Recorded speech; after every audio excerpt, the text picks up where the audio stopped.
जायसवाल आप सबका स्वागत करती हूँ। परमेश्वर की बेटी होने के नाते आप सबको आशीष देती हूँ। परमेश्वर आपके जीवन में बहुत सारी मिरेकल करे, पवित्र आत्मा आपके जीवन में बहुत सारी ब्लेसिंग को दे। पहला दिन, एक नई शुरुआत। उत्पत्ति 1:5 में परमेश्वर का वचन कहता है, और परमेश्वर ने उजियाले को दिन और अंधियारे को रात कहा, तथा साँझ हुई फिर भोर हुआ। इस प्रकार पहला दिन हो गया। परमेश्वर की व्यवस्था और उद्देश्य। परमेश्वर ने उजियाले को दिन और अंधकार को रात कहा। यह केवल नामकरण नहीं बल्कि एक व्यवस्था है। यह हमें दिखाता है कि परमेश्वर का कार्य केवल सृजन करना नहीं है, पर उसे सही कर्म और उद्देश्य देना भी है। यह दर्शाता है कि ईश्वर की रचना में कोई अराजकता नहीं है, बल्कि पूर्ण अनुशासन और उद्देश्य होता है। प्रश्न, क्या हमारे जीवन में भी परमेश्वर की व्यवस्था और अनुशासन है? दिन और रात जीवन के दो पहलू। दिन उजियाले का समय है और गतिविधियों, कार्य और जागरूकता का प्रतीक है। रात विश्व चिंतन और आत्मचिंतन का समय है। परमेश्वर दोनों का निर्माण है। इसका अर्थ यह है कि जीवन में अच्छा और कठिन समय दोनों उसके अधीन हैं।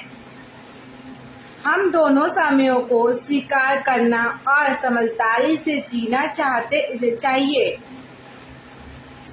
समुपदेशक 3 का एक, हर बात का एक अवसर है और हर काम का एक समय। साँझ हुई फिर भोर हुआ। परमेश्वर की समय संचार शैली। यह ध्यान देना योग्य है कि बाइबल दिन की शुरुआत साँझ से बताता है। यह यहूदी समय गणना है। इसका एक आध्यात्मिक अर्थ है। अंधकार के बाद प्रकाश आता है। जीवन में अंधकार के समय निराश ना हो। परमेश्वर ने भोर भी तय किया है। रात चाहे जितना भी लंबा हो, प्रभु की भोर जरूर आएगी। भजन संगीता 30:30 संख्या 5 में साँझ को रोना आता है, पर भोर को जय जयकार होता है। इस प्रकार पहला दिन हो गया। इस नई शुरुआत की शक्ति, यह केवल समय का आरंभ नहीं बल्कि एक योजना का प्रारंभ है। यह हमें सिखाता है कि हर एक दिन, हर एक भोर, हर एक नई शुरुआत का अवसर है, चाहे पिछली बार रात कैसी भी क्यों ना हो। परमेश्वर हर दिन को नया करता है। परमेश्वर हमारे जीवन में भी एक नया पहला दिन देना चाहता है। एक दिन, एक नई शुरुआत, नया उद्देश्य। विलाप गीत अध्याय 3 पद संख्या 23 में हर सुबह तेरी करना नई होती है।